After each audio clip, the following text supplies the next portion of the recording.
Bonsoir à tout le monde. Je m'appelle Modou Balengay, un natif de Barissine, qui vient aujourd'hui pour vous présenter un discours pour la commune de Ngayokhème. Je suis acteur de développement au niveau de Ngayokhème. Donc avant d'entrer dans le vif, je salue à chacun et à chacune de son nom. Permettez-moi aussi de féliciter toutes les belles initiatives qui ont été prises. Quant à moi, Dieu merci. Mesdames, Messieurs, les représentants de la presse, chers compatriotes, chers partenaires du développement, après la marche pacifique qui nous a rassemblés aujourd'hui, nous venons porter d'une seule voix les urgences qui assombrissent le quotidien de nos familles et entravent les aspirations légitimes de nos territoires. Notre marche, loin d'être partisan ou polémique, s'inscrit dans une dynamique citoyenne et constructive.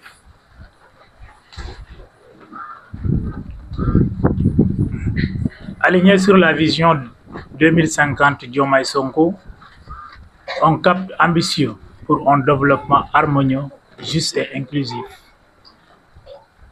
Nous sommes ici pour transformer ces défis en opportunités, en ancrant nos revendications dans des solutions durables et structurantes. Celles-ci s'articulent autour de 6 piliers essentiels: les routes, les rectifications, le réseau mobile, l'éducation, le lotissement, santé et aménagement. Les chemins désastreux. Pendant l'hivernage, chaque kilomètre devient une épreuve. Barrières profondes, pistes inondées, ponts improvisés. Une femme enceinte sur le point d'accoucher ne devrait pas craindre à chaque boublier pour la vie qu'elle porte et la sienne propre. Un malade ne devrait pas mourir faute d'avoir pu atteindre le poste de santé le plus proche. Nous revendiquons, nous réclamons un programme national de réhabilitation des pistes rurales avant le début des pluies. Un entretien annuel systématique des axes secondaires.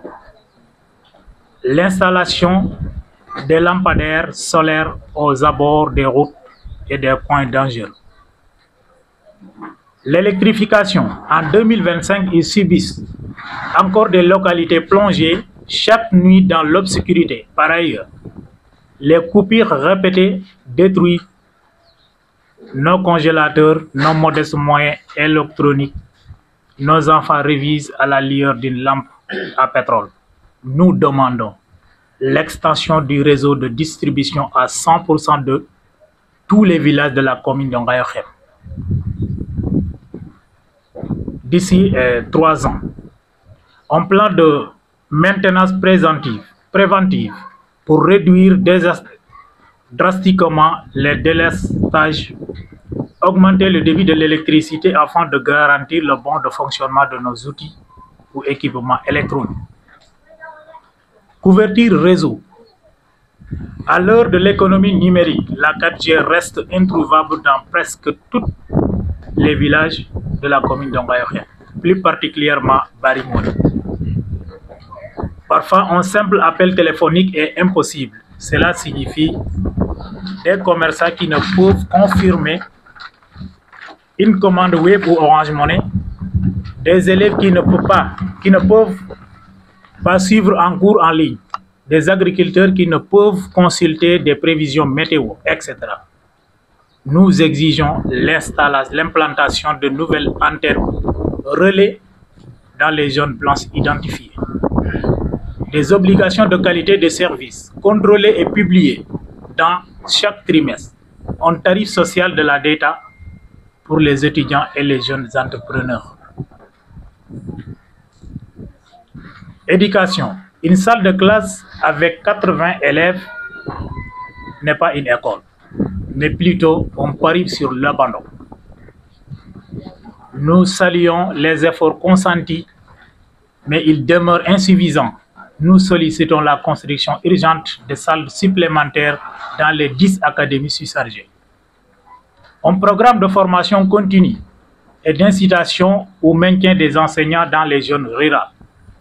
L'accès à des bibliothèques et à des contenus pédagogiques numériques via des points de lecture communautaires. En santé, le premier droit d'un enfant est de commencer sa vie en bonne santé. Le premier droit d'une mère est d'accoucher en sécurité. Or, les postes de santé manquent de sages-femmes, les centres d'urgence manquent d'ambulances équipées et certaines pathologies infantiles demeurent mortelles faute de kits de diagnostic. Nous réclamons la dotation d'une ambulance médicalisée dans chaque district, le recrutement et la stabilisation des personnels obstétricaux et pédiatriques, l'implantation de pharmacies communautaires dispose d'un stock minimal, subventionné dans les districts sanitaires sur place. Lotissement et aménagement. Dans le village de Ngonin-Bari, il n'existe ni lotissement résiduel, ni attribution de parcelles. La terre reste collective et transmise de génération en génération sans document officiel. Cette absence de titre foncier empêche les paysans d'accéder au crédit agricole, aux assurances récoltes et aux subventions de semences, car un champ sans papier n'a pas de valeur aux yeux des banques. Les limites entre champs sont fixées par les simples repères naturels, arbres termitières. À chaque saison, un arbuste abattu ou un champ de mil élargi déclenche des conflits parfois violents. Les jeunes qui reviennent de la ville souhaitent moderniser l'exploitation, pompes solaires, serres maraîchères, etc., mais hésitent à investir faute de sécurité foncière, qui m'ont garanti qu'on ne me reprendra pas ce terrain.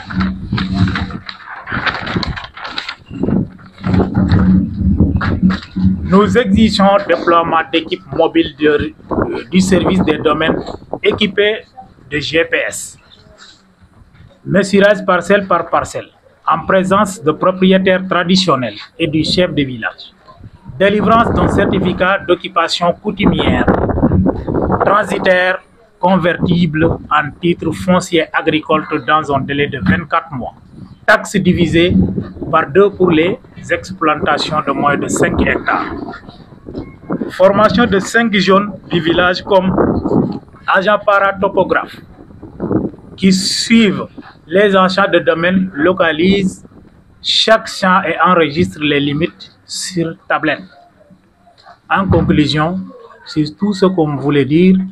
Nous sommes venus sans arrogance, mais avec détermination, convaincus que le développement n'est pas un privilège, mais un droit. Nous tendons la main aux autorités pour constituer dès ce mois de juin un comité mixte État, collectivité, société civile chargé de suivre point par point la mise en œuvre de ces engagements avec indicateurs publics et d'échéances claires. Notre marche n'est pas un aboutissement, elle est le départ d'un nouveau partenariat. Ensemble, transformons la plainte en projet, la colère en énergie constructive, l'attente en action concrète.